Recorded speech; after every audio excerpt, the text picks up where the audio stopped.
몰랐구나. 내 주 예수 나로라 부르시니 곧 평안히 시리로다. 주 예수의 구원의 은혜로다. 참 기쁘고 즐겁구나. 은혜를 영원히 누리겠네. 곧 평안히 쉬리로다. 이 세상에 곤고한 일이 많고 참 쉬는 날 없었구나. 내 주 예수 날 사랑하시오니 곧 평안히 쉬리로다. 주 예수의 구원의 은혜로다. 참 기쁘고 즐겁구나. 은혜를 영원히 누리겠네. 곧 평안히 쉬리로다. 이 세상에 빼앗긴 일이 많고 참 죽을 일싸였구나.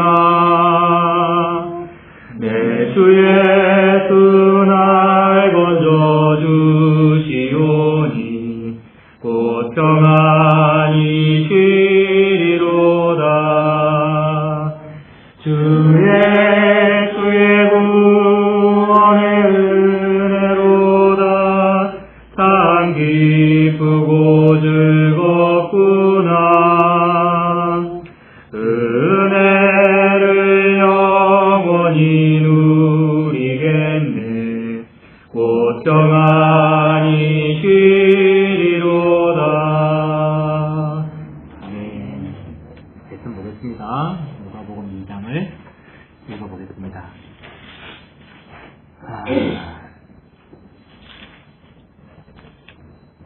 자, 지난주는 1장에서 빈들의 바람이 분다라는 이런 개념으로 우리가 살펴봤죠. 이 세상은 빈들과 마찬가지입니다. 많이 가진 것 같은데 텅 비어있어요. 아무리 소유해도 더 가지고 싶고 다고 하고 바벨탑 더 높이고 싶고 이렇게 사는데 하나님께서 볼 때는 도토리 키재기예요. 아무리 높아져봐 아무것도 아니고 다 똑같은 말입니다. 그래서 뭡니까? 아무리 일 많이 한 사람이나 5시 반에 보려고 하는 그 사람이나 하나님 다 똑같이 전적 타락의 죄인이라고 하는데 그런 타락의 상태, 전적 무능력의 상태, 텅 비어있는 아무것도 없는 허무한 광야 빈들의 상태에 하나님이 바람 불게 해주신단 말입니다. 성령의 바람.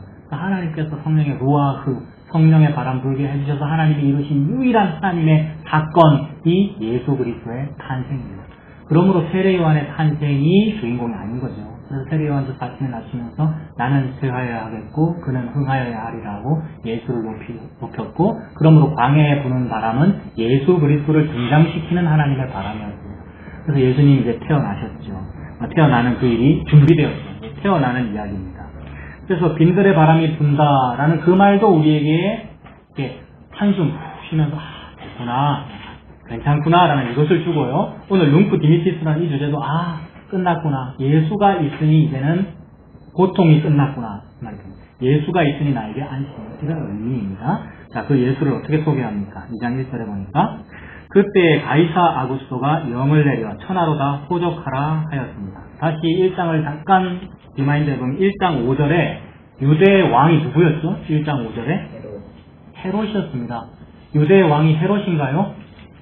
정치 역사적으로 볼 때 헤롯은 유대의 왕 하면 안 됩니다. 왜냐하면 에돔 사람이거든요. 정통성이 없는 권력이라 이 말입니다. 군사 쿠데타 일으켜서 대통령 한 사람 정통성이 없는 대통령이죠? 우리가 그냥 법적으로 현실적으로 대통령 예우해줍니다만 아니죠. 누구 말하는지 아시죠? 군사정권. 우리나라 뿐입니까? 그런 독재 정권 얼마나 많이 있어요. 그러나 이 땅에서는 그 사람 보고 대통령이라 그러고 왕이라 그럽니다. 그죠? 헤롯도 이 땅에서는 왕이라 그래요. 그래서 유대가 헤롯을 보고 왕이라고 하고 있어요. 그러나 진짜 유대의 왕은 누구입니까? 예수 그리스도이지요. 그래서 진짜 너희의 왕은 예수 그리스도야 라는 것을 일으키기 위하여 빈들의 바람이 불었습니다. 자, 2장 1절로 돌아가면 그러면 유대보다도 더 넓은 바운더리입니다. 유대 땅은 매우 좁은 팔레스타인 땅이고요. 그 지역을 다 다스리고 있는 나라는 로마 아닙니까? 로마 제국 어마어마하게 크더라고요. 로마가 엄청나게 크다라고 우리가 다음에 저도 그때 말해봤는데 어제 로마 지도를 한번 봤어요. 로마 당시 지도가 봤더니 지중해잖아요. 거기 바다가 지중해잖아요. 이탈리아 지중해. 요게 지중해인데 지중해가 한 2까지 아닙니까? 여기까지 이쪽 끝에 스페인이 있고 스페인 위에 프랑스, 독일, 영국 가 있는데 영국가 있더라고요. 영국까지 해서 전 유럽하고 터키 이쪽하고 가나안 땅, 여기 유대 땅 여기 다 하고 애국 북쪽, 리비아, 북아프리카. 그러니 지중해를 둘러싼 모든 땅덩어리가 로마 제국인 거죠. 그 당시 팔레스타인에 사는 어떤 소시민, 가난한 어떤 농부의 입장에서 이게 세계거든요. 전 지구를 상상할 수 없고, 나의 세계는 여기 세계인데, 세계를 누가 다스리고 있어요? 로마가 다스리고 있어요. 그런 로마가 전 우주를 다스리는 것으로 보이는 상태란 말입니다. 근데 실제 전 우주는 누가 다스리시는 거예요? 하나님께서 다스립니다. 다른 말로 하면 예수 그리스도가 전 우주의 왕인데, 근데 인간이 내가 가이사야라고 하고 있는 상태입니다. 이게 우리 인류의 삶이더라고요. 우리 전부 자기들이 왕국입니다. 제 왕국의 바운더리는 나입니다. 나라고 하는 자아의 왕국이 돼서 내가 왕좌에 앉아있는 거잖아요. 모든 인간이 그렇더라고요. 근데 왕좌에 앉아있으면은 멍해가 있더라고요. 왕좌에 앉아있으면은 고통스럽습니다. 정시도 잘해야 되죠. 인구 조사 빨리빨리 해야 되죠. 그래서 나를 지지하는 사람이 몇 명인가, 미워하는 사람 몇 명인가 체크해야 되고, 왕좌에 있으면 그렇죠. 근데 그거 체크하다 보면 어떻게 됩니까? 다윗처럼 인구 조사하는 그런 배경이 그런 것이고, 사울처럼 다윗은 만만이요, 나는 천천히다, 화난다, 이런 개념들이 다 거기서 나옵니다. 그래서 그런 것에 신경 쓰지 말고 바르게 하자가 주제가 아니고요. 네가 왕 아니고 예수가 왕이다가 주제인 거죠. 그걸 인정 못하니까 이런 결과들이 생깁니다. 가이사 아구스토가 명령을 내렸다. 가이사는 시저라는 말의 조선시대 말기식 표현이죠. 우리나라식으로 가이사, 영어로 하면 시저 또는 케사르. 그렇죠? 원래 케사르가 누굽니까? 시저가 그 사람 이름이 시저죠. 로마의 뭡니까? 위화도 회군처럼 루비콘 강을 건너서 저기 멀리 외국에 원정 나가 있는 원정군 사령관이었는데 내가 쿠데타를 해야지라고 그래서 정부를 향해서 로마 정부 그 공화정 원로원이었는데 원로원을 내가 무찌르고 내가 왕 해야지 싶어서 군대를 다 이끌고 돌아왔단 말입니다. 근데 그 수도를 둘러싸고 있는 강 이름이 루비콘 강이었는데 모든 군인은 루비콘 강을 건너지 마라가 법이었거든요. 왜 수도를 둘러싸고 있는 강을 못 건너게 했을까요? 군인이 강을 건너면 왕 죽이려고 쿠데타 하는 것이니까 루비콘 강을 건널 때는 무기를 놓고 건너라 이렇게 돼 있었거든요. 옛날에 5.16입니까 이럴 때 한강 다리를 건넜다 이런 말이 그런 의미잖아요. 쿠데타. 근데 이 사람이 루비콘 강 위화도 회군하듯이 이성계에서 해가지고 루비콘 강을 건넙니다. 쿠데타 했다는 말이죠. 우리의 인류 역사지요. 북이스라엘 역사가 쿠데타의 역사잖아요. 피가 피를 기대고. 그래서 정권 차지한 사람이 시저라는 사람이었고 그때부터 로마의 왕을 시저라고 불렀습니다. 시저가 사람 이름이 이제 왕의 명칭이 된 거예요. 그러고 나서 이 사람이 죽을 때에 이제 후계자를 지명하는데 자기 아들을 지명하지 않고 친척을 지명을 했어요. 친척이 이 사람입니다. 가이사 아구스도. 그 가이사 아구스도가 나라를 개혁해가지고 강한 왕권 제국을 만드는데 그 전까지는 공화정이었어요. 로마 역사는 참 재밌더라고요. 다 모릅니다만 우리나라 역사는 뭡니까? 옛날에 공공 왕조였잖아요. 왕이 다스리다가 일대시대 겪으면서 민주공화국이 된 거잖아요. 우리나라 지금 왕 없잖아요. 왕 없이 국민이 주권인 거잖아요. 근데 로마는 조금 거꾸로 국민 주권이 먼저 있었던 거예요. 공화정 국가였단 말입니다. 그래서 여러 사람이 다스렸어요. 원로원에서 회의해가지고 그리고 집정관 아니면 호민관 이런 사람들 파견하고 마치 매우 민주주의스러운 제도란 말입니다. 근데 그것을 이거 비효율적이다. 내가 더 좋은 제도를 만들 거야. 황제 국가 할 거야. 라고 한 사람이 가이사 아구스토. 권력이 엄청난 사람이죠. 전 나라를 자기 1인 독재 체제로 만든 거 아니에요. 그러니까 어마어마한 권력을 누린다. 근데 이게 누구의 모습이냐? 인간의 모습이라는 겁니다. 우리가 천하로 하여금 호적하라고 명령 내릴 만한 위용을 원합니다. 우리 자신이. 다 형태는 다르죠. 어떤 물질의 복이라든지 어떤 자기의 인간적인 소원을 원하는 것이 사상이 이런 사상이란 말입니다. 천하를 호적하는 게 뭡니까? 인구조사하는 거죠. 호적지 가서 등록하고 가족 몇 명인지 조사하고 그런 조사는 왜 하겠습니까? 병역의 의무를 부과하기 좋잖아요. 딱 20세 남자가 몇 명이 딱 알면 니니니 군대 나와. 그게 황제의 권한이죠. 게다가 세금 징수 그런 의미가 있죠. 왕의 어떤 왕권 강화의 의미가 있습니다. 호적하라고 했는데 호적을 하면은 자기 본관으로 돌아가는 거더라고요. 저는 연안 차시니까 연안으로 황해도 연안으로 가야 됩니다. 지금 이 요셉과 마리아는 갈릴리 지방, 이스라엘 북쪽에 갈릴리 호수 있는 거 나사렛 동네에 살고 있었는데 본관으로 본적지로 가야 되기 때문에 저 남쪽 베들레헴으로 가야 되는 겁니다. 아 근데 왜 하필 베들레헴으로 갑니까? 너무 이건 드라마틱한 스토리죠. 아주 수천 년 전부터 하나님께서 베들레헴에서 메시아가 태어날 것이라 예언했고요. 다윗의 왕가에 다윗 집안에 등불을 끄지 아니하리라 약속하셨잖아요. 다윗 집안에서 계속해서 아들이 태어나는 일을 멈추지 않으리라라는 말이고 다윗 왕조를 끊어지지 않겠다는 말씀이신데 지금 요 시점에서 다윗 왕조는 끊어졌습니까? 안 끊어졌습니까? 다윗 왕조? 끊어졌습니다. 헤롯이 왕하고 있잖아요. 에돔 사람이 왕하고 있단 말입니다. 끊어지는 듯 보여요. 사람들이 육안으로 볼 때 하나님 나라는 잘 안 되는 것으로 보여요. 망한 것으로 보여요. 그러나 하나님은 계속해서 집요하게 하나님의 열심을 이루고 계시고 언약을 지켜나가고 계십니다. 그래서 수천 년 전에 다윗 집안을 일으킬 거예요. 다윗 왕조에서 왕 태어나게 할 거야. 다윗 고향이 베들레헴이거든요. 그러니 베들레헴에서 태어나야 합니다. 예수님. 그리고 또 다윗의 조상으로 올라가면은 룻과 보아스 생각하면 되잖아요. 나오미 집안. 룻이 아들을 낳았는데 이름이 오벳이죠. 오벳이 이새를 낳았고 이새가 다윗을 낳거든요. 그 장소, 그 보리밭이 있었던 땅이 어디입니까? 베들레헴. 보아스의 보리밭이 있었던 그 땅이 베들레헴이란 말입니다. 하나님께서 예수 그리스도가 베들레헴에 태어나도록 만드시는 일을 하고 계십니다. 그 룻과 보아스 이야기에서 룻이, 즉 나오미 집안이 그 좋은 베들레헴을 버리고 모압으로 이민 갔던 이유가 뭐였습니까? 먹을 게 없어가지고. 예, 기근 때문에 먹을 게 없어가지고. 근데 베들레헴이 무슨 뜻이었습니까? 베들레헴이라는 말이 빵집, 떡집이라는 뜻이었죠.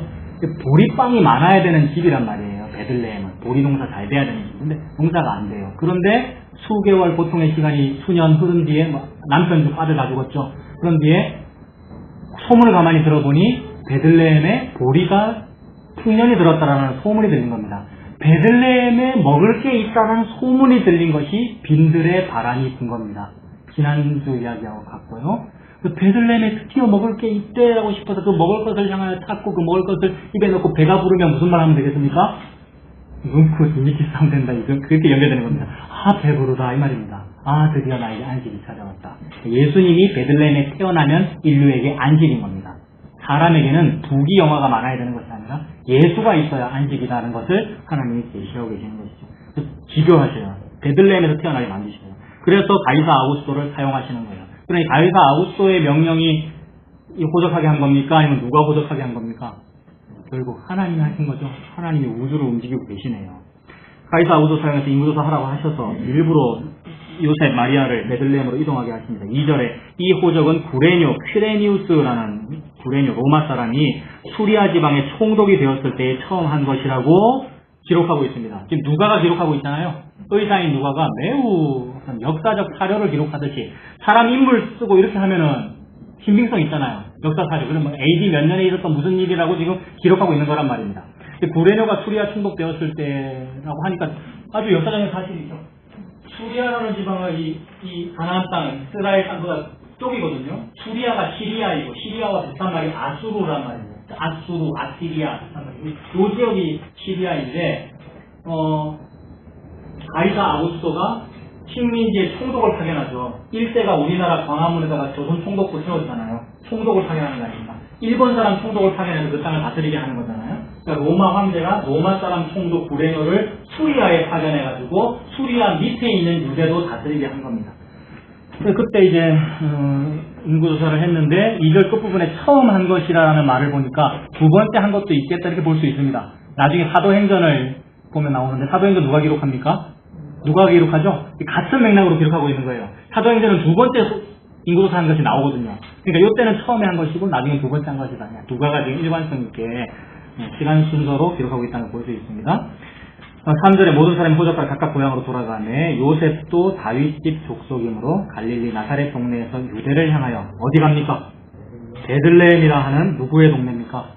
다윗의 동네. 누가가 지금 요 맥락 모르고 기록하는 것 같습니까? 알고 일부러 이렇게 기록하는 거예요. 알고 누가는 이제 예수 그리스도의 그 탄생을 깨닫고 예수 그리스도가 우리 계시의 핵심이라는 것을 깨닫고 강조하니라고요. 그러니까 수천 년 전부터 유대 민족에게 있었던 그 얘기를 다 기록하고 있잖아요. 다윗이라는 말 나왔고 유대라는 말 나왔고 베들레헴이라는 말 나왔고 다윗의 동네라는 말 나왔고요. 하나님의 선지자를 동원한 그 예언들이 언약이 그대로 다 성취되고 있죠. 그리고 예수 그리스도 즉 메시아는 다윗의 후손이어야 하는데 혹시 요셉은 다윗의 후손인데 그의 부인은 다윗의 후손이 아니면 혹시 누가 또 시비 걸까봐 그의 부인 마리아도 다윗의 후손인 거예요. 양가가 다 다윗의 집안인 거예요. 절대적으로 메시아다라는 것을 하나님께서 변증하시려고 말씀하시는 거죠. 5절에 보니까 그 약혼한 마리아와 함께 호적하러 올라가니 마리아가 이미 잉태하였더라. 자, 그 두 사람이 다 다윗집 족보입니다. 마리아나 요셉이나. 6절에 거기 있을 그때 해산할 날이 차서 첫 아들을 낳아 강보에 싸서 부유에 누웠다. 강보라는 말은 좀 쓰십니까? 제 나이 때는 강보라는 말 모르겠는데 우리나라에서 쓰던 말입니까 혹시? 애기 키울 때?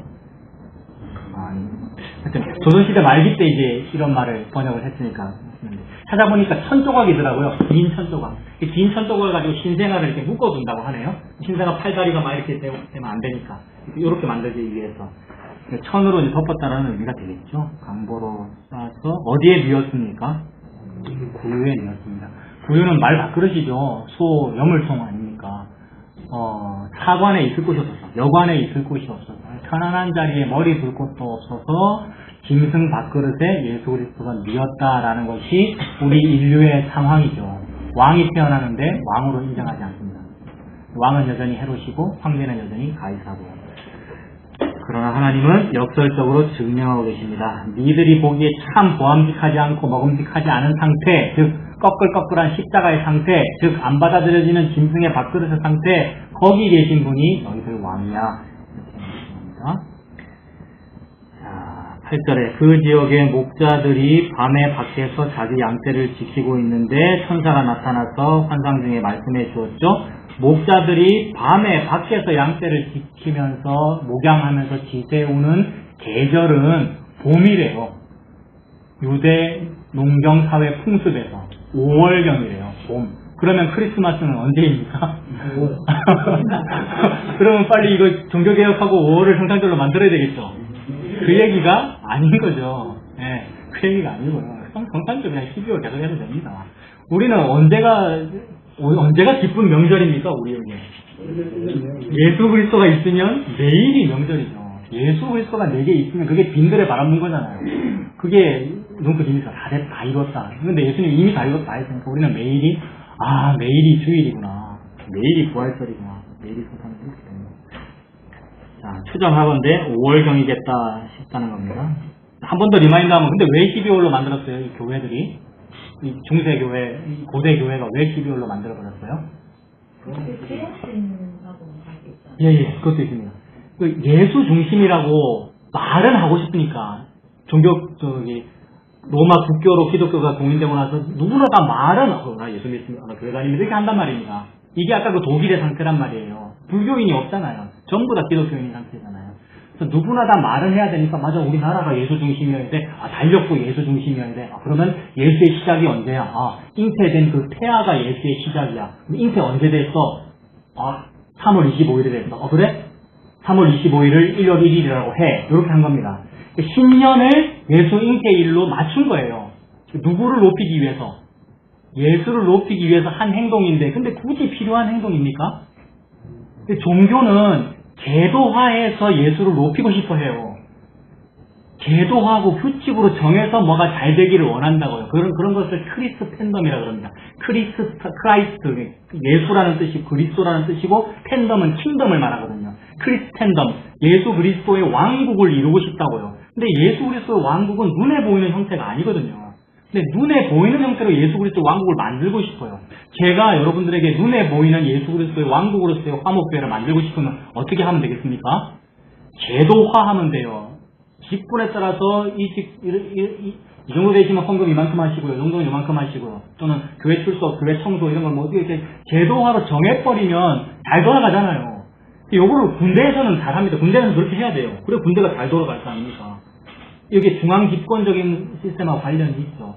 그렇게 하고 싶어서 제도화하고 더 갸륵한 모습, 더 예수 중심의 모습을 규칙으로 만들어내려다 보니까 달력도 바꾸는 거란 말입니다.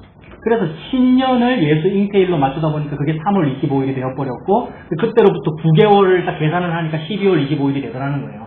3월 25일로부터 12월 25일. 근데 또 여기에 정치적인 고려가 안 들어갔을까요? 로마 황제가 태양신도 믿고 싶고 이슬람도 믿고 싶고 어느 신이 더 셀까? 어느 신이 더 셀까를 로마 황제가 왜 고려할까요, 여러분? 로마 황제가 나라를 다스리면서 순수하게 신앙을 안 하고 고른단 말입니다. 어느 신을 믿을까? 왜 고를까요, 황제는? 고대로부터 신이란 그 백성이 전쟁에서 승리할 때까지 존재했다. 즉, 나의 전쟁에 승리하게 해주는 신이 누굴까를 고른단 말입니다. 이게 정치적 수완이죠. 정치가 권력자는 내게 이득이 되는 신을 믿고 싶단 말이에요. 그래서 대통령 선거할 때 어떨 때는 교회 가서 어떨 때 절에 가서 절에 갔을 때는 마치 부처님 믿는 것처럼 보이고 교회 갔을 때 예수 믿는 것처럼 보이잖아요. 근데 그 사람들이 신천지하고도 관련이 있더라고요. 이것도 뭡니까 음모론이니까 얘기 안 할게요. 신천지 교회하고도 이거 했더라고요. 표를 위해서 신천지인들의 몰표를 받기 위해서. 그게 뭡니까? 어느 신을 진짜로 믿고자 하는 게 아니라 자기가 잘 되고자 하는 것을 추구한 거예요. 그래서 제국을 다스리는데 가장 효율적인 것이 무엇일까를 봤을 때 기독교라는 걸 느낀 겁니다. 로마 황제가. 기독교를 아무리 밖에 해도 자꾸만 잡초처럼 다시 살아나고 카타콤을 만들어서 지하에서 막 지하 운동하고 있고 이걸 아예 양지로 내서 내 지지자로 만들면 내가 든든한 백을 가질 수 있겠다. 그러나 동시에 진짜 좀 괜찮은 신은 태양신인 것 같은데 라는 마음도 같이 가지고 있는 겁니다. 그래서 태양신과 예수 그리스도를 동일시하여 예수 그리스도가 돋는 해 이런 말 있었잖아요. 지난번에 돋는 해 떠오르는 태양. 예수가 태양이야. 예수가 하나님 아들 참 빛이야. 태양신 같은 개념이야 라고 해서 원래 믿던 태양신과 예수 그리스도를 싹 포개한 겁니다. 태양신 숭배일이 그게 썬데이이고요. 태양의 날 썬데이 일요일이잖아요. 주일 개념과 딱 겹치잖아요.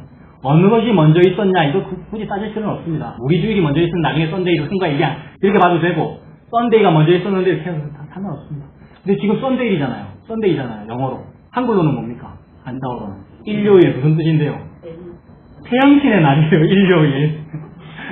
근데 그거 개혁하자는 말입니까? 다른 날 예배드립시다 이 말입니까? 의미 없다는 거죠. 진짜 의미를 찾는다면 예수 그리스도께서 부활하신 날입니다. 안식 후 첫날이니까. 안식일이 토요일이었고 그 다음 날이니까.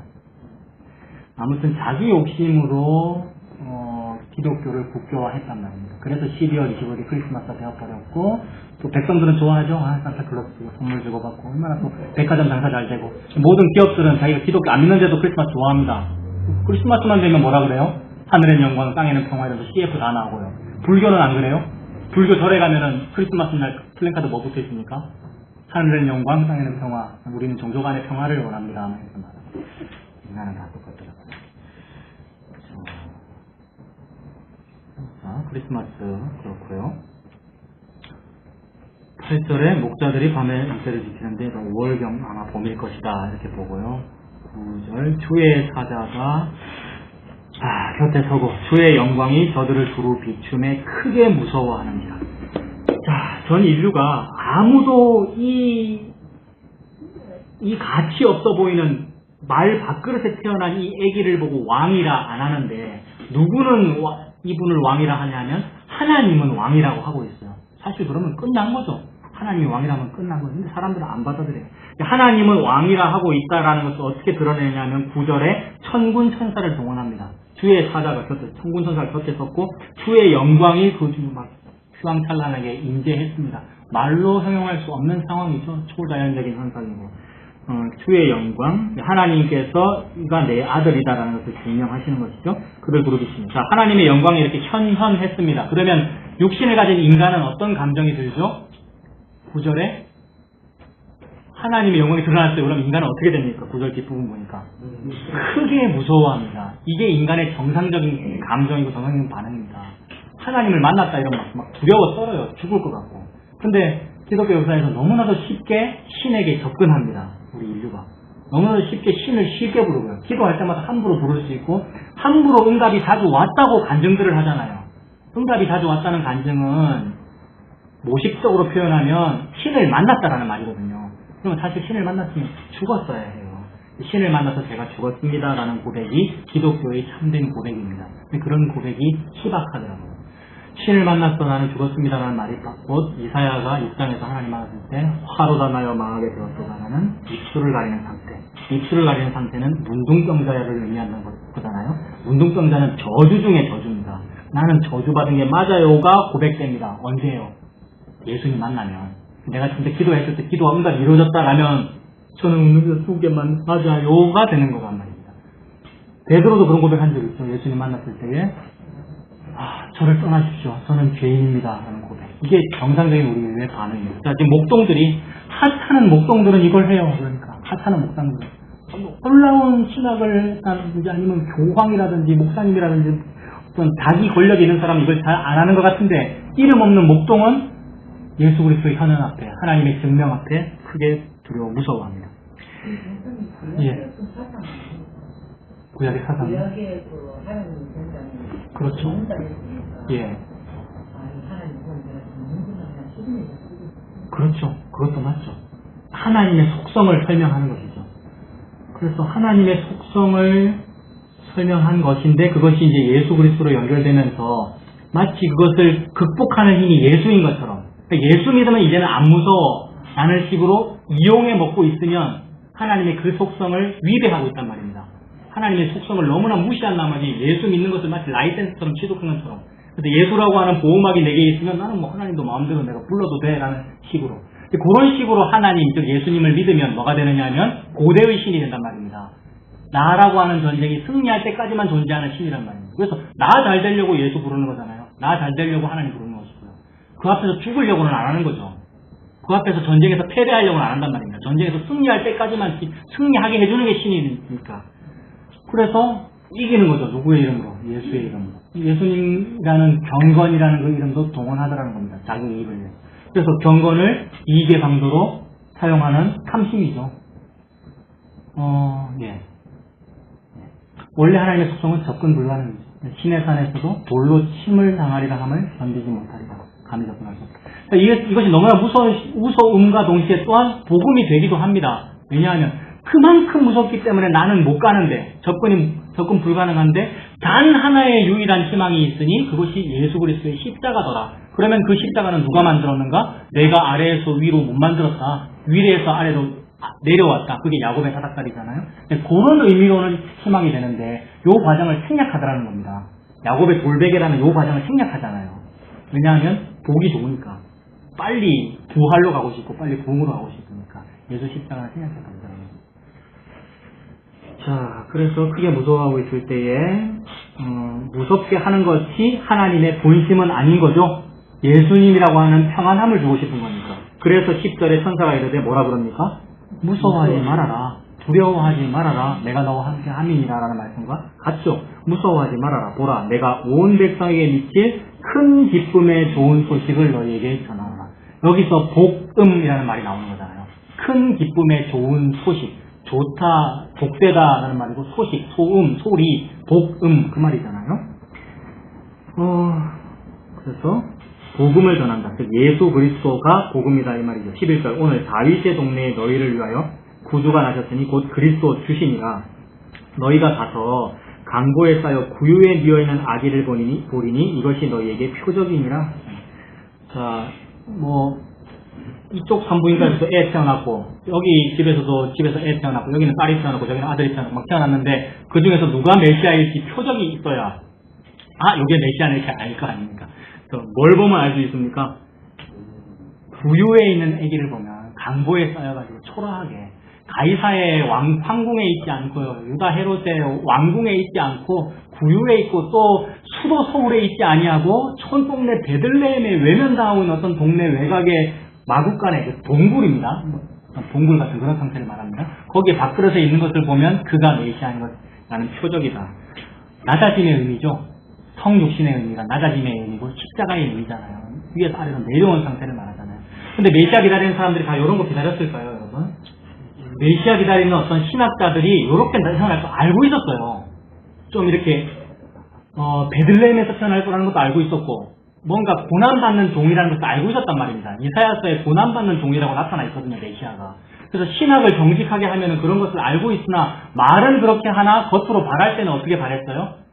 왠지 헤롯 왕궁에 헤롯을 무찌르고 새로운 아들이 태어나서 다윗의 후손이 이렇게 태어나기를 은근히 바라고 아니면 로마의 수도에 가이사를 무찌르고 박혁거제가 아래서 태어나듯이 메시아가 탁 등장해서 나타나는 그것을 원했단 말입니다. 그것이 하나님 나라의 회복이라고 믿었단 말입니다. 그것이 우리 이스라엘의 회복이다. 이스라엘의 위로를 기다린다. 그런 표현이 있는데 이스라엘의 위로를 잘못 기다리는 사람은 그렇게 기다렸어요. 오늘날 크리스찬들이 나의 위로를 잘못 기다리면 그런 식으로 기다릴 거 아닙니까? 나가 회복되면 좀 잘 되는 거. 세상적으로 잘 되는 건 말이에요. 하나님 주신 복 말고. 그런 걸 구할 때가 많은데 하나님의 역사의 형태는 그렇지 않더라는 겁니다. 낮아짐의 형태가 나타나더라는 거죠. 그것이 눈에 보이게 표현된 것이 십자가이고요. 그래서 자, 낮아짐을 보면 그가 메시아인 것을 알 거다. 이렇게 목동에게 말했습니다. 근데 목동들이 막 나가서 찾았겠죠. 여관에도 가보고 산부인과도 가보고 막 찾았을 거 아니에요. 그리고 동방박사도 찾았잖아요. 동방박사 누가 인도해줬습니까? 별이 그 예루살렘 베들레헴 쪽에 딱 떴단 말이에요. 그 이스라엘 땅에 떴단 말이에요. 이스라엘 땅에까지는 갔어요. 근데 그 다음에 어디 가야 될지 모르잖아요. 어디 갔습니까? 동방박사들이. 그 사람들 이사야서 모르는 사람들일까요? 동방박사, 동양쪽 사람이라는 말인데 성경책 다 섭렵하고 메시아가 뭘까? 우주의 왕이 뭘까? 이거를 학적으로 막 연구하는 사람인데 다 읽었으나 낮아짐의 왕이다 다 읽었으나 그래도 왕은 왕궁에 있지 않겠나 생각했단 말입니다. 우리의 이성이죠. 이성적으로 생각을 하면 그렇게 되더라고요. 근데 천사는 뭐라 그랬냐면 왕궁에 있지 않고 마구간에 있어 이렇게 말했습니다. 13절에 호련히 수많은 천군이 그 천사들과 함께 하나님을 찬송하여 이르되 지극히 높은 곳에서는 하나님께 영광이며 땅에서는 하나님이 기뻐하신 사람들 중에 평화로다. 이거 하나님의 선언이죠. 이거 줄임말이 높은 곳에는 영광이요 하늘에는 영광이요 땅에는 평화다. 이게 성탄절의 격구잖아요. 문구잖아요. 그래서 교회들마다 성탄절 되면 하늘엔 영광, 땅에는 평화. 모든 종교인들이 다 그래요. 그러니까 말씀드린 대로 버머사, 크리스마스 때 버머사 가보십시오. 이거 되게 있습니다. 진짜. 농담 아니에요. 자, 하늘엔 영광, 땅에는 평화를 원해요. 그래서 하늘에는 어떤 종교적인 영광을 말하고 있고 땅에는 평화를 말하는데 그때의 그 평화는 뭡니까? 물리적이고 물질적인 평화를 말하더라고요. 그래서 물리적인 평화를 만들기 위해서는 종교끼리 싸우면 됩니까? 안 됩니까? 싸우지 말자는 거죠. 그래서 저게 좋은 게 좋은 거잖아 라고 하면서 지내자고 자꾸 그래요. 그런 걸 에큐메니컬 운동이라고 그러거든요. 기독교 안에서도 교파끼리 싸우지 말자 또는 우리 기독교와 이슬람이 서로 싸우지 말자 하는 이런 그만 한단 말이에요. 근데 예수 그리스도의 십자가를 믿으면 결코 섞일 수 없는 지점에 도달합니다. 물과 기름이 안 섞이는 것처럼. 그래서 안 싸우고는 못 빼기는 선을 넘지 않고는 못 빼기는 지점에 이르른단 말이에요. 그거를 일컬어 야고보 사도가 행함이 없는 믿음은 죽은 믿음이다. 진짜로 예수 그리스도 십자가를 믿는다면은 그 십자가의 믿음을 행하다 보니까 부딪힘도 나오더라는 거예요. 근데 지욕심 때문에 부딪히면 안 되잖아요. 치만 잘났다는 생각 때문에 부딪히면 안 되잖아요. 그런 거를 제거하는 것이 날마다 죽는 거죠. 자기를 돌아보고 반성하는 거죠. 그런 건 반성하면서 그러나 섞일 수 없는 건 버텨야죠. 그게 뭐냐 하면 불구대천의 원수라고 했습니다. 하이델베르크 요리문답인가 어디 교리에서 본 것 같은데 우리 장로교회가 그토록 자랑하는 교리에도 그렇게 적혀있어요. 불구대천의 원수라고. 불구대천의 원수 무슨 뜻입니까? 대천, 하늘 아래 같이 살 수 없는 존재. 예수 그리스도 십자가를 믿을 때 그 반대는 하늘 아래 함께 있을 수 없습니다. 결국 루시퍼를 의미합니다. 자, 그런데도 불구하고 그거를 생략하고 뭐라고 하냐면 우리 평화예요. 같이 우리 삽시다 라고 하고 있으니 가짜 평화란 말입니다. 하나님 말하는 평화예요. 그것에 대해서 예수님 뭐라고 하셨죠? 내가 평화를 주러 온 것이 아니라 검을 주러 왔다는 말. 그 뜻이죠. 그리고 좀 더 해석하면 더 분명해집니다. 그 땅에서는 그냥 평화라 안 하고 뭐라 그랬습니까? 14절에 땅에서는 하나님이 기뻐하신 사람들 중에 평화로다. 여기서 매우 받아들이기 힘든 또 교리가 하나 나오죠. 전적 타락, 무조건적 선택, 제한 속죄, 요 얘기입니다. 무조건적 선택이 이 땅에서는 평화를 주장할 때의 사상은 누구나 다 평화인 거예요. 하나님은 누구나 다 사랑하셔요. 맞아요. 말은 맞아요. 문자는 맞아요. 하나님 누구나 다 사랑하셔요. 맞는데 하나님은 하나님 자기 주권대로 누구는 천이 쓸 그릇으로 누구는 귀 쓸 그릇으로 구분할 권한이 하나님에게 있단 말입니다. 그 말은 누구는 구원하시고 누구는 지옥 보낼 하나님의 권한이 하나님께 있단 말입니다. 근데 인간이 이거를 무시한 나머지 하나님 그렇게 불공평하게 행동하시면 안 돼요. 우리 인간 중에서 누구는 공로를 요만큼 쌓고 누구는 일을 이만큼 하고 누구는 좀 작게 하는데 작게 하는 사람은 구원하지 말고 많이 하는 사람은 구원해 주세요를 요구하게 된 겁니다. 그래서 하나님은 누구나 다 구원하시는데 누구나 다 사랑하시는데 그중에 특별히 공로 많은 사람에게 더 많이 상을 주세요라는 사상이 나오게 된 겁니다. 우리 인류가. 그래서 땅에서는 하나님이 기뻐하시는 사람들만 평화를 누리게 되어 있습니다라는 말씀을 안 받아들이기 때문에 이 사상이 나왔다 이 말입니다. 그래서 그걸 안 받아들이고 싶으니까 생략하고 싶은 거예요. 기뻐하신 사람들 중에라는 말을 생략하고 싶은 거라고요. 다 아무나 평화예요. 예수님을 꼭 십자가로 믿든지 아니면 기복신앙을 하든지 다 좋은 거예요 라고 말하고 싶어서 우리 인류가. 그러니 그렇게 받아들이면 범어사에 요걸 적었을 때 전혀 거리낌이 없단 말입니다. 범어사 불자들도 요 말에 거리낌이 없게 된단 말입니다. 그런데 액면가 그대로 십자가를 전달하면 거리껴져야 되죠. 나는 불교인자서 이거 싫어요 이렇게 하게 돼야 되는 그게 기독교가 돼야 되는데 너무나 쉽게 악수하고 막 신교의 악수를 나눠요. 자, 15절에 천사들이 떠나 하늘로 올라가니 목자가 서로 말하되 이제 베들레헴으로 가서 주께서 우리에게 알리신 바 이루어진 일을 보자고 막 찾아봅니다. 가서 이집도 가보고 저집도 가보고 근데 결국 표적 구유를 발견하고 메시아 발견했겠죠. 빨리 가서 마리아와 요셉과 구유에 누인 아기를 찾아서 보고 천사가 자기들에게 이 아기에 대하여 말한 것을 전하니 듣는 자가 다 목자들이 그들에게 말한 것을 놀랍게 여기되 막 요셉도 듣고 분명히 내 약혼녀 마리아가 뭔가 수태고지 그 얘기 하긴 했는데 내가 믿어지진 않았는데 근데 이게 목동도에 와갖고 뭐 천사 만났다고 막 이러네. 막 놀랍죠. 놀랍게 여기죠. 근데 마리아는 어떻습니까? 19절에 좀 남달리 듣는 거죠. 그죠? 마리아는 이 모든 말을 마음에 새기어 생각하니라. 하나님으로부터 받은 말씀이 있잖아요. 메시아가 태어난다는 그 말씀. 또 나같이 아무것도 아닌 이 여종 15세, 14세의 아무것도 아닌 내 몸에서 저는 여종연이 주님 뜻대로 될 뿐입니다라고 받아들이는 그런 상태. 하나님 은혜죠. 그리고 그 상태에서 이 모든 말들을 마음에 새기어 생각합니다. 하나님 뜻이구나 생각하고요.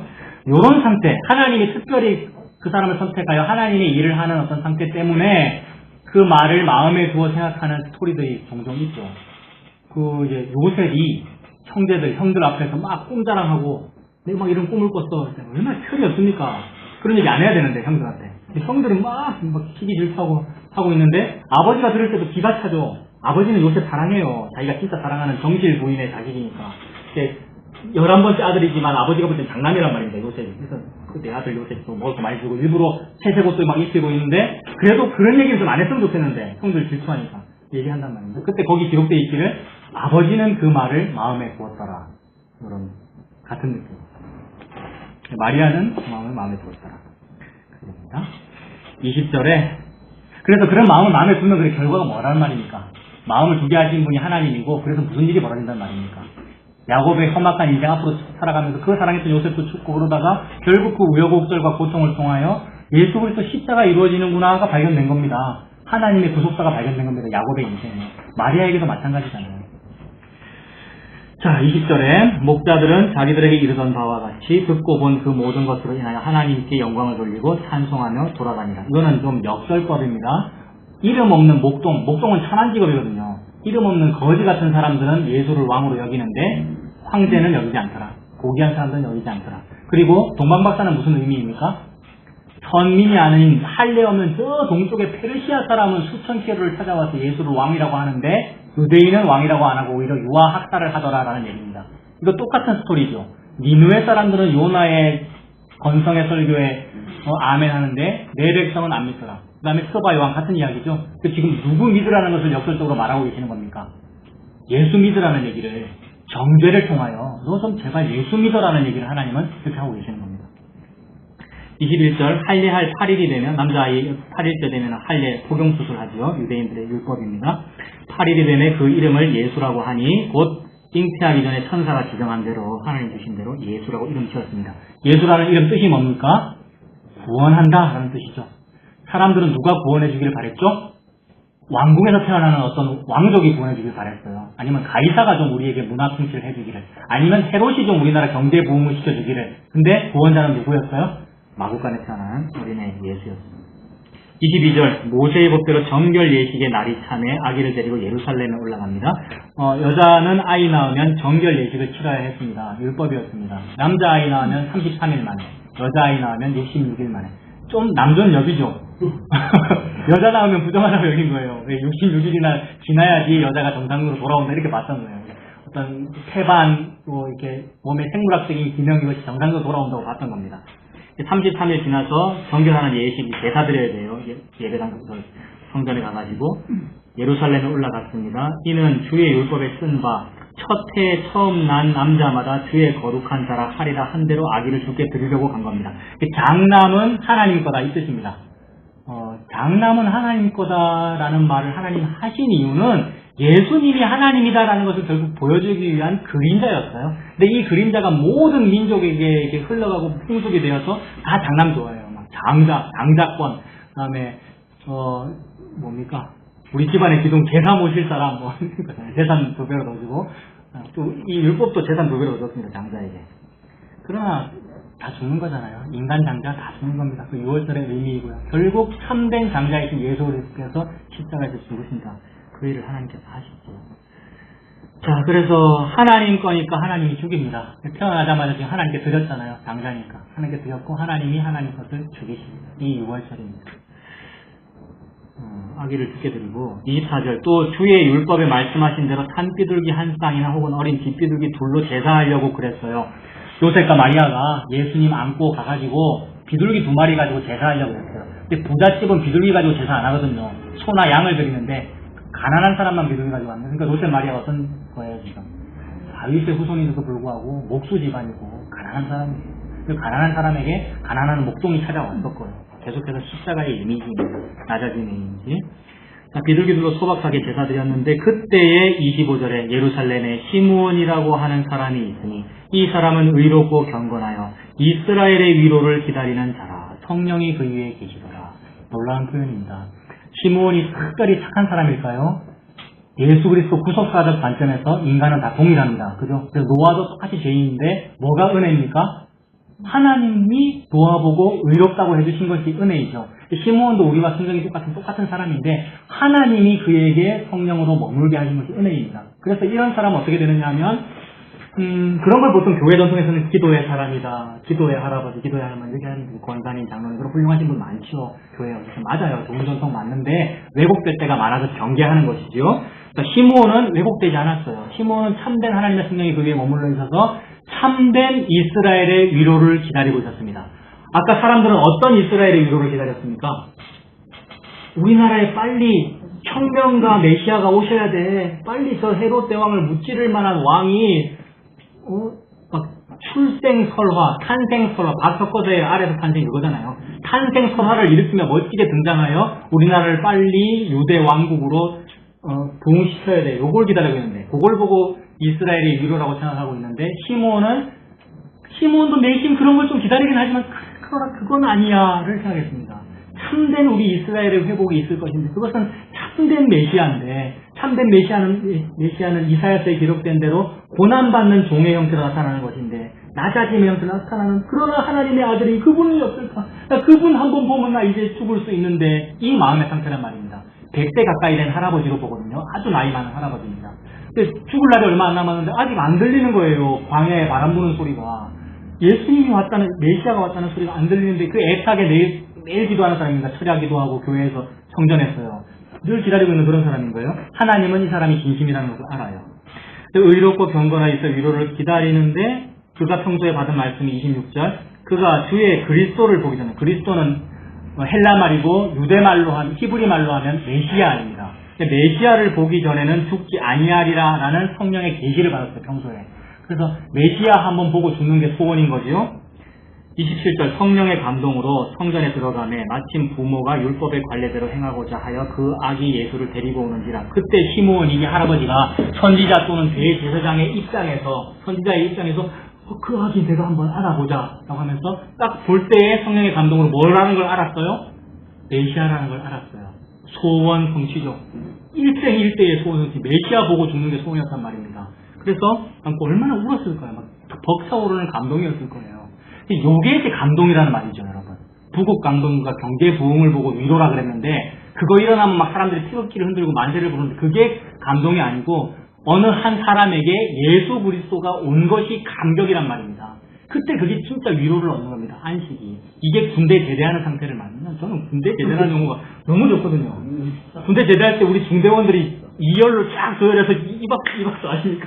해병대 박수 이거 치고 딱 모여가지고 갑자기 내 모자 벗기더니 행가래를 쳐주는데 제가 사지를 쫙 펴면서 하늘 나는 것 같더라고요. 까딱딱 이랬거든요. 이 상태예요. 이 상태. 해봤지? 제대하는 날이 얼마나 좋은데요. 저기 아드님 절대 그렇게 제대할 겁니다. 끝나는 날이 있잖아요. 끝나는 날이 있다는 게 얼마나 좋은지. 그래서 시므온이 그겁니다. 아기를 낳고 하나님을 찬송하여 외친 말이 라틴어로 눅크 디미티스 이랬어요. 우리 조금 유식하게 여러분. 라틴어 한마디 배우는데요. 오늘 주제가 이거라고 했잖아요. 눅크 디미티스에 라틴어로 그 행가를 칠 때 끝나자가 눅크 디미티스예요. 너무 좋은 거예요. 예수가 왔다는 거지. 얼마나 좋아요. 주일이 예수가 나한테 왔다는 걸 말하는 날. 목사는 그 말 하면은 할 일 사명 나는 것이고, 성도는 그 말 듣고 좋아하면은 그게 할 일 나는 것이고, 다른 사람한테 그 얘기하면 좋은 것이고. 네, 이게 단데. 저도 외국대의 잘못 말할 때가 많고, 기독교가 다른 일 할 때가 많고, 그렇더라고요. 괜찮습니다. 지금 예수 얘기하고 있는데 의자들이. 진짜 괜찮아요. 진짜 신경 쓰이셨구나. 자, 그래서 29절에 시므온이 얼마나 마음이 갈급하고 그런 상태에서 주세요. 이제는 말씀하신 대로 종을 평안히 놓아주시는구나. 평생 하나님께 붙잡혀 있어야 하고 또한 하나님이 공포스러운 존재여야 하는 상태잖아요. 우리 인류가. 그런데 릴리즈, 이게 해방되는 거예요. 놓였다. 저를 놓아주시는 거다. 놓았다고 해서 하나님 내를 버렸다 이 말 아니잖아요. 나에게 자유를 주시는 분 감사합니다. 상태가 뭉크 디미티스입니다. 이 뭉크 디미티스라는 말을 저도 카톨릭은 중세교회적인 암흑시대적인 이미지로 막 성가로 만들어서 막 그레고리안 성가도 있어요. 뭉크 디미티스 하면서 아카펠라 악기를 쓰지 않고 하는 종교 전통으로 또 만들었어요. 그러면 예수님 높인 거 맞습니까? 예수님 높이라고 한 일인데 아니요, 규칙만 남았어요. 예수님은 그렇게 되면 안 된다 이 말입니다. 그리고 또 어떤 유명한 음악가가 정말 이름은 까먹었는데 정말 존경만으로서 음악가 다이올리스였는지 하여튼 음악가인데 마지막 고별 연주회 은퇴 무대에서 카네기 홀 이런 데 아주 거창한 무대에서 다 연주를 했어요. 청중들이 눈물 흘려서 막 들었고 이 사람 얼마나 뿌듯하겠어요. 마지막 연주를 딱 하고 악기를 딱 내려놓고 기자들이 플래시 탁 터뜨리면서 마지막 인터뷰 느낌이 어떠십니까? 했더니 딱 뭉크 디미티스 이랬어요. 이 사람은 요 말 뜻을 아는 거예요. 일생 나 은퇴했다. 이제 나의 음악 인생을 마무리하고 이제 은퇴했다. 할 일을 다 했다. 정말 뿌듯하게 다 했을 때 그런 말 나오지 않겠어요? 군대 제대의 느낌, 그 다음에 그 음악가의 끝났습니다. 다 했습니다라는 그 느낌은 그것이 메시아가 인류에게 주어졌을 때의 느낌입니다. 이것이 주께서 우리 이스라엘의 포로를 회복시켜 돌이켰을 때 우리가 꿈꾸는 것 같았도다라는 그 기쁨, 막 구름 위를 걷는 듯한 기쁨이란 말이에요. 부귀 영화가 주어질 때의 기쁨과 비교할 수가 없어서 그거 욕한 거예요. 그것도 필요하지만 우리들에게 비교할 수 없어. 그거 욕해야 되는 거예요. 썩어질 것이니까. 진짜 안 썩어질 게 너한테 주어졌잖아. 너 안 좋아? 라고 말씀하고 계시는 거예요, 하나님이. 예수님이 나한테 와, 저 다 받았군요. 눈코등이 이렇게 말하게 됩니다. 시므온이 그걸 했죠. 시므온이 할아버지 평생을 기다려서 그것이 이루어졌는데 저와 여러분들에게 이미 이루어졌지 않습니까? 저와 여러분들이 하나님 은혜로 예수 믿고 있지 않습니까? 이것이 너무나도 큰 복입니다. 30절에 내 눈이 주의 구원을 보았사오니 이는 만민 앞에 얘기하신 것이요 이방을 비추는 빛이요. 야, 유대인의 입에서 이미 이만하잖아요. 구원은 유대인에게만 머무는 것이 아니라 이방을 비춥니다. 그래서 차경민은 절대 구원받으면 안 됩니다. 저는 단군의 후손이거든요. 저는 유대인이 아닙니다. 근데 세상에 이 이방 조선 땅, 이 고려 땅, 이 부산, 이 서동의 세상에 비춰서 차경민 여러분이 한국 사람이 예수 믿고 있다는 것이 너무나도 영광이죠. 이 이방을 비추는 빛이요 주의 백성 이스라엘의 영광입니다. 아까 그 이스라엘의 위로를 기다리고 있었잖아요. 이스라엘이 영광스러워지면 위로를 받은 거죠. 예수 그리스도의 임함이 이스라엘의 영광입니다. 33절 그의 부모가 그에 대한 말을 어떻게 해요? 그것이 여기더라. 아까 그 마리아의 상태고 야곱의 상태입니다. 아들 요셉이 하는 말을 듣고 마음에 두었더라의 상태. 34절 시므온이 그들에게 축복하고 그의 어머니 마리아에게 말하여 이르되 보라 이는 이스라엘 중 많은 사람을 패하거나 흥하게 하며 비방을 받는 표적이 되기 위하여 세움을 받았다. 고난받는 종이라는 것을 정확하게 말하고 있죠. 참된 신학자입니다. 시므온 참된 목사님이고 기독교는 즉 하나님의 진리는 고난받는 형태로 나타나는구나. 예수 그리스도는 고난받기 위하여 이 땅에 오셨구나를 고백하고 있습니다. 이 시므온 할아버지가. 비방을 받는 표적이 되기 위해 세움을 받는다. 그러니 엄마의 마음은 어떻게 되겠습니까? 칼이 네 마음을 찌르듯 할 거다라고 예언하죠. 마리아 엄마의 마음은 어떻게 됐어요? 아들 장남이 십자가에 생살이 찔릴 때 엄마의 마음은 어떻게 됐어요? 칼이 네 마음을 찌르듯 하리니 이는 여러 사람의 마음의 생각을 드러내려 합니다. 예수 그리스도의 십자가가 사람의 마음에 속에 있는 것을 드러냅니다. 뭘 드러냅니까? 겉으로는 사역자고 겉으로는 하나님 일 많이 한 것 같고 막 성교도 나고 이런 거 많이 한 것 같은데 탐심이었다는 것을 드러냅니다. 예수 그리스도의 십자가를. 그 십자가를 통하여 너 죄인 맞잖아 라는 말을 하죠. 사람은 실속에 해요. 인류는 씹어요. 죄인으로 들어가는 것이 싫단 말이에요. 그 말은 곧 왕좌에서 내려오기 싫다 이 말입니다. 계속 앉아있고 싶어요. 여러 사람의 마음속에 있는 생각이 다 악하더라. 생각하고 행동하는 바 어려서부터 항상 악하더라는 것을 예수께서 드러냅니다. 예수님께서 왜곡하지 않고 그 말을 바로 했기 때문에 듣기 싫어서 십자가에 달아 죽이는 거죠. 36절 또 다른 할머니 얘기합니다. 어떤 할아버지 얘기했는데 이제는 또 다른 할머니 얘기. 같은 맥락을 합니다. 아셀 지파 바누엘의 딸 안나라고 하는 선지자가 있었는데 나이가 매우 많았다. 105세 정도였다라고 봅니다. 그 주석들을 보면 과부였던 기간 뭐 이런 거 다 계산했을 때 105세 정도였다. 안나라는 이름은 사무엘의 어머니 한나 같은 말입니다. 고난을 통하여 마침내 하나님 주시는 위로가 짠 하고 클라이막스로 나타나는 스토리에서 같죠. 한나와 한나가. 그가 결혼한 후 7해 동안 남편과 함께 살다가 죽었어요. 참 나오미 같죠? 남편 죽고 아들 다 죽는 그런 일이죠. 37절 과부가 되어 84세가 되었더라.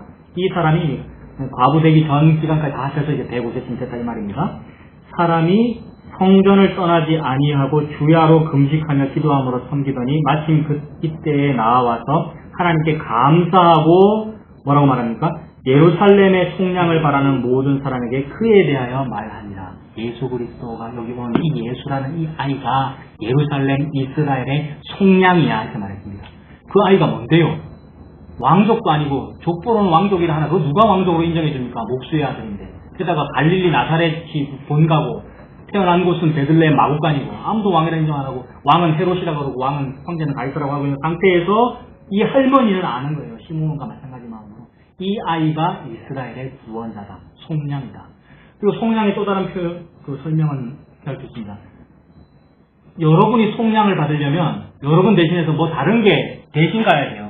돈으로 주든지 핏값을 주든지 생명을 주든지. 예수 그리스도가 생명의 담보물이죠. 예수가 죽고 내가 살았다는 말입니다. 이스라엘이 사는 이유는 예수가 죽기 때문입니다. 근데 그것도 모르고 고마운 줄도 모르고 죽어야 된다고 죽여요. 네가 왕이라 그랬지, 자칭 왕이라 그랬지 라고 하면서 죽여요. 근데 그 기도 누가 했는데요? 제발 자칭 왕을 좀 주십시오. 진짜 왕을 주십시오라는 기도를 누가 했는데요? 그들이 했죠. 우리에게 왕을 주옵소서. 사무엘 선지자로는 안 됩니다. 아들로는 안 됩니다. 비선실세입니다. 안 됩니다. 새로운 정부를 일으켜야 됩니다.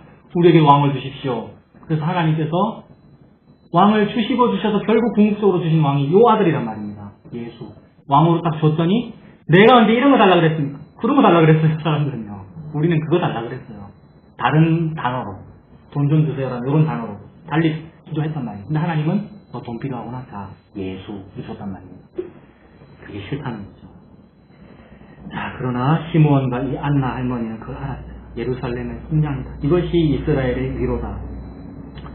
39절 주의 율법을 따라 모든 일을 마치고 갈릴리로 돌아가 본 동네 나사렛에 이르니라. 엄마 아빠 집이 나사렛에 있죠. 그래서 예수님 별명이 뭐가 됐습니까? 나사렛 사람이다. 이 말은 경멸의 어수입니다. 저기 서동 촌놈이다. 경멸의 어수. 그리고 또 약간의 언어 유기도 들어있는데 삼손이 무슨 인입니까? 삼손이 나실인, 나실이라는 말, 나자라이트라는 말과 나자렛 언어 유기 비슷한 발음으로 그렇게도 볼 수 있습니다. 예수님 구별된 사람이란 말이죠. 나사렛이 이릅니다. 아기가 자라며 강하여지고 지혜가 충만하며 하나님의 은혜가 그의 위에 있어라. 40절 이거하고 52절도 한번 보십시오. 예수는 지혜와 키가 자라가며 하나님과 사람에게 더욱 사랑스러워 하시더라. 제가 무슨 말 할 것 같습니까, 여러분? 혹시? 예? 예? 그게 뭐예요? 아이들 키울 때 축복. 역시 제가 나쁜 사람이 맞군요. 늘 못된 소리만 하니까. 하게 돌레벨, 아이 산생레벨. 40절과 52절. 예수님 죽으려고 태어났는데 죽기 위하여 성령이 충만한 거고 지혜와 키가 자라는 건데 죽기 위하여. 그러면 그 돌잔치 하는 그 아이 또 그걸 원하는지, 그 부모도 그걸 원하는지, 그리고 그 목사도 그걸 원하는지 그런 생각이 듭니다. 그래서 저도 마찬가지죠. 제가 죽는 거 정말 원하지 않죠. 근데 예수님은 아기가 자라면 강하여서 지혜가 충만하여 하나님의 은혜가 그 위에 있는 이유는 속량물 되기 위하여죠. 죽기 위하여, 십자가로 가기 위하여, 30세 공생애가 되기 위하여 이 아기가 신생아가 자라가는 거잖아요. 참 중요해요. 41절 그의 부모가 해마다 6월절이 되면 예루살렘으로 가더니. 자, 이 경건한 부부잖아요. 요셉, 마리아, 다윗의 후손. 명절, 1년에 3번 명절 되면 남자는 반드시 가야 되는데 또 경건한 집에서는 자기 부인도 데리고 가고 그랬대요. 6월절이 되면 일가친척 다 대동하고 예루살렘으로 가더니 예수께서 12살 되었을 때에 그들이 이 절기의 관례를 따라 올라갔다가 그날들을 마치고 돌아갈 때. 자, 이 스토리를 보십시오.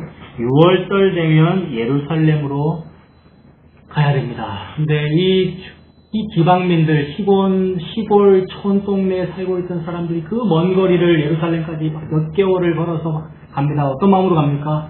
출애굽할 때 6월절 그 은혜로 인해 우리가 출애굽했더라는 것을 기억하면서 참된 신앙인은 6월절의 의미를 기억하면서 옛날에 어린 양이 죽어서 우리가 구원받았더라는 걸 기억하면서 어린 양 한 마리 들고 예루살렘 가는 거란 말입니다. 가서 한 번 더 재현하는 거죠. 어린 양이 죽는 것을. 아니면 그게 힘들면 어떻게 합니까?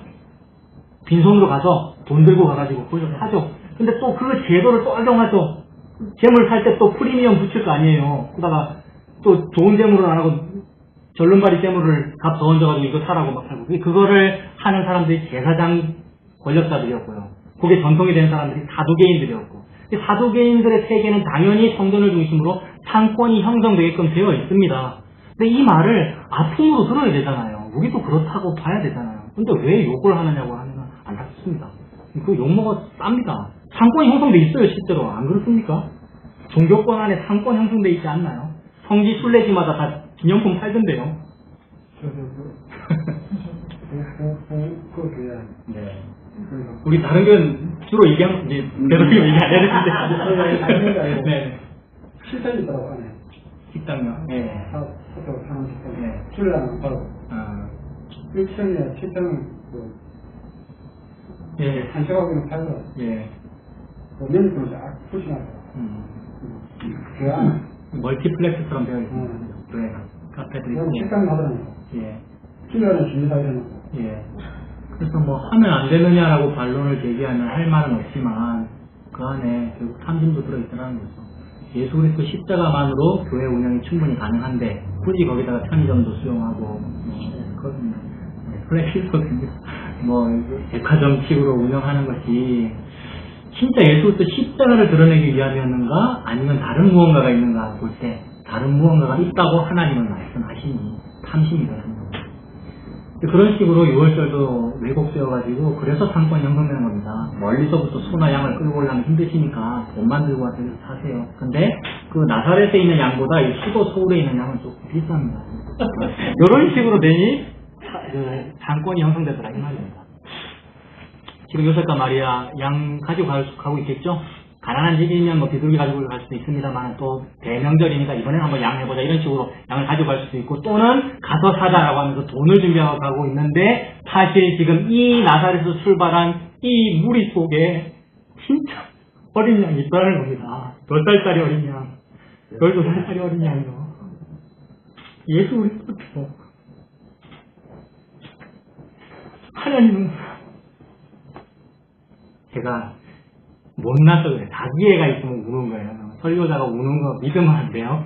자기애가 있으면 우는 거예요. 뭐. 아이고. 하나님은 그 얘기만 하고 있어요. 예수님 이야기만. 이 무리 속에 진짜 들어있는 6월절 어린 양은 예수 그리스도입니다. 예수님은 죽음을 향하여 가까이 가고 있어요. 12살 해 되던 해에 있었던 요 일을 누가가 딱 캐치해가지고 일부러 기록하고 있어요. 성령께서 감동하셔서. 예수님은 죽을 양으로 거기 있는 겁니다. 그러므로 예수님은 예루살렘에 계시고 싶어요. 육적으로는 싫으나 이 고난의 쓴 잔 내게서 지나게 해주시는 육적으로는 이 싫으나 그러나 하나님의 뜻이 이루어져 간단 말입니다. 그래서 결국 하시는 말씀이 내가 내 아버지 집에 있어야 될 줄을 알지 못하셨습니까? 라는 반어법적인 질문이에요. 아버지의 집 예루살렘입니다. 예루살렘 성전 산이 모리아산입니다. 거기에 있어야 합니다. 왜요? 여호와 이레니까. 아브라함과 이삭의 관계, 거기서 여호와 이레, 나무에 달린 어린 양을 준비한 일이 여호와 이레잖아요. 그러니 6월절의 어린 양은 모리아산에 있어야 된다 이 말입니다. 누구 대신에요? 이삭 대신에. 이삭이 누군데요? 이삭이 곧 아브라함입니다. 내 분신, 내 장자니까요. 그 말은 곧 우리란 말입니다. 우리가 죽어야 되는데 예수 그리스도께 죽는다는 스토리를 하나님께 설명하시는 겁니다. 부모님은 어안이 벙벙하죠. 그러니까 우리 따라와야지 왜 네 성전에 남아있고. 하나님께서 예수 그리스도 함께 계시는 것이고요. 예수님은 성전에 계십니다. 그리고 결국 거기서 죽습니다. 이 따위는 성전에 있으면 안 돼 라고 하면서 죽인 거나 마찬가지죠. 하나님을 보고. 그리고는 성전 밖에서 저 골고다 언덕에서 죽여버리잖아요. 하나님을, 즉 예수님을 그렇게 처우하더랍니다. 다시 41절 보겠습니다. 그의 부모가 해마다 6월절이 되면 예루살렘으로 가더니 예수께서 12살 되었을 때에 그들이 이 절기의 관례를 따라 올라갔다가 그 날들을 마치고 돌아갈 때에 아이 예수는 예루살렘에 머무셨더라. 그 부모는 이를 알지 못했고, 왜냐하면 동행인이 굉장히 많거든요. 이같이 다 있고 당연히 아이들은 따라오고 있는 줄 알았고 알지 못하고 몇 날을 갔어요. 동행 중에 있는 줄로 생각하고 하룻길을 간 후 친족과 아는 자 중에서 찻때 만나지 못하며 찾으면서 예루살렘에 돌아갔더니 사흘 후에 성전에서 만난 줄 그가 선생들 중에 앉으사, 이 선생들은 랍비들입니다. 랍비들은 신학 박사들이고 얼마나 그런 사람들인데 그런 분들과 구약 성경을 가지고 대화가 되더라는 겁니다. 그 다음에 이 당시는 신약 성경 없잖아요. 당연히 구약만 성경이잖아요. 성경을 가지고 대화하니까 랍비들도 막 놀랐고요. 벌써 12살짜리가 어찌 이리 똑똑하려고 했겠죠. 근데 하나님과 대화한 거잖아요. 랍비들. 예수님 하나님이잖아요. 12살 예수님. 서로 대화합니다. 말이 통합니다. 선생들 중에 앉으사 그들에게 듣기도 하시며 묻기도 하시니 듣는 자가 다 그 지혜와 대답을 놀랍게 여기더라. 자, 이런 말씀도 탐심으로 가져와가지고요. 우리 자식들 공부 잘하는 것 연결시켜서 사용하는 것도 정말 너무나 악한 일입니다. 회개해야 되는 거 맞습니다. 지금 예수님 이야기하는 거죠. 예수님이 왜 이렇게 지혜와 그 대답이 놀랍도록 예수님 대답이 나오십니까? 이사야 50장 4절 주 여호와께서 학자의 혀를 내게 주사 나로 궁핍한 자를 말로 어떻게 도와줄 줄을 알게 하시고 아침마다 깨우치시되 나의 귀를 깨우치사 학자같이 제자같이 알아듣게 하시도다. 이 고백입니다. 이사야서 50장 이 얘기가 고난받는 종의 노래라는 노래거든요. 주의 종은 고난받는 거예요. 근데 목사는 고난받는다 이 얘기가 아니고요. 주의 종은 예수님을 말하거든요. 여호와의 종은 고난받아요. 근데 여호와의 종은 고난받는다는 스토리가 하나님의 진리예요. 하나님은 이것만 선포하고 계셔요. 근데 우리는 고난 안 받는 걸 좋아하더라는 거예요. 인류는 하나님과 너무 물가기를 적대적인 세력인 거예요. 십자가의 원수예요. 하나님은 십자가만 말씀하고 계십니다. 그래서 예수님은 고난받는 종이에요. 그 고난받는 종의 자기 고백, 독백이 뭐냐 하면 학자의 혀를 내게 주사 학자의 귀를 내게 줬다는 뜻입니다. 그래서 잘 알아듣고 잘 말하고 뭘 말해요? 엄견이 주고 설교 잘한다는 뜻이 아니라 십자가를 말하더라는 겁니다. 하나님의 진리만 말하더라는 거예요. 그래서 유대 문화, 이 랍비 문화잖아요. 가르치는 문화에서 유대의 이 가르침의 문화에서 학자와 제자는 같은 말입니다. 참 신기하게도 선생님과 제자가 같은 뜻이라고요. 우리는 좀 반대 개념이잖아요. 근데 유대 문화에서는 선생님과 제자가 같은 말이에요. 왜 같으냐 하면 제자가 진짜로 선생한테 배웠으면 선생이 한 말 그대로 한다 이 뜻입니다. 둘 다 똑같은 말을 하니까 같다 이 말이죠. 선생과 제자가. 그 어떨 때 같은 말을 합니까? 하나님이 스승이시고 하나님이 선생님이시고 그 종이 제자면은 같은 말을 하면은 같은 진리를 말하는 거예요. 근데 다른 말을 하게 될 때가 많아요. 청중들 눈치 보느라고 아니면 교회의 현실 때문에 이 땅에서 좀 잘 먹고 잘 살려고. 그것이 현실입니다. 근데 예수님은 아니더라는 거예요. 예수님 조금만 타협하면 십자가 안 져도 되잖아요. 근데 그분과 똑같은 말을 하기에 하나님의 진리대로만 십자가를 말하기에 결국 십자가 지시는 거예요. 그래서 고난받는 종이 종으로 드러나셨죠. 이사야서 올신 말씀대로. 그래서 랍비들과 막 대화를 나눕니다. 48절 그의 부모가 보고 놀라며 그의 어머니는 이르되 아이야 어째서 안 따라왔니? 우리가 우리에게 이렇게 하였느냐? 보라 네 아버지와 내가 이렇게 근심해서 너를 찾았노라. 예수께서 이르시되 어찌하여 나를 찾으셨나이까? 내가 내 아버지 집에 있어야 될 줄 알지 못하셨습니까? 이거 조금 당돌한데 12살짜리가 엄마 아빠 우리 찾았으면 미안하다고 죄송하다고 그래야지. 근데 이제 그런 윤리적인 관점에서 접근할 일이 아니라 하나님의 진리를 선포하고 있는 거죠. 부모라 해도 똑같은 백성으로서 백성에게 왕께서 왕의 진리를 선포한 이미지란 말입니다. 예수는 아버지의 집에 계셔야 합니다. 예수라고 하는 주의 종, 주의 제자는 학자와 함께 있습니다. 즉 하나님이라는 선생님과 함께 있습니다. 같은 분입니다. 두 분이. 그래서 유대문화에서 선생과 제자는 같은 말을 합니다. 고난받는 종의 이야기를 합니다. 그리고 그 집이 어디입니까? 내 아버지의 집이라는 그 집이 어디입니까? 예루살렘 성이고요. 성전산이고 시온산이고 모리아산이란 말입니다. 그래서 그 결국 모리아산에서 나무에 걸린 남자 양이 되어 죽는 스토리죠. 나는 여기서 죽습니다 라는 이야기가 되죠. 이 말이 내가 여기 있어야 될 줄 알지 못했으니 이 말이 하나님과 함께 있다는 뜻도 되고 나는 여기서 죽습니다 라는 뜻입니다. 결국 오전과 똑같습니다. 모든 말씀은 예수 그리스도와 그의 십자가를 증거하고 있습니다.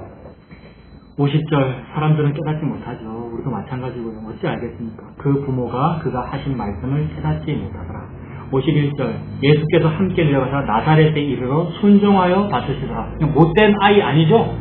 그냥 아까 당돌한 아이로 교사이라 그게 나온 것이 아니라 순종하는 사람 맞아요. 율법대로 하시는 분이고요. 부모님께 순종하여 받들어 잘 모십니다. 그런데 그 어머니는 이 모든 말을 마음에 두니라. 아까하고 똑같죠? 무언가 이제 느껴진단 말입니다. 아, 하나님의 뜻이 천사 고지해 줬잖아요. 하나님의 뜻이 메시아로서의 일이 이러한 방식으로 이루어져 가는구나. 52절 누가가 이렇게 마무리합니다. 그 예수는 지혜와 키가 자라가며 하나님과 사람에게 더욱 사랑스러워 가시더라. 하나님의 아들로서 또 메시아로서 이렇게 자라가십니다. 하나님이 이 메시아가 고난받는 종으로 십자가의 종으로 나 자신의 형태로 나타남을 우리에게 계시하고 있습니다. 그러면 우리가 그분을 믿는다면 어떻습니까? 맞습니다. 저에게도 그러한 일이 있을 수 있습니다. 고난의 십자가 자기를 부인하고 예수님 따라갑니다. 이 믿음으로 살아가시는 여러분 다 되시길 바랍니다. 여기까지 하겠습니다. 질문 하셔도 좋고 교제하시고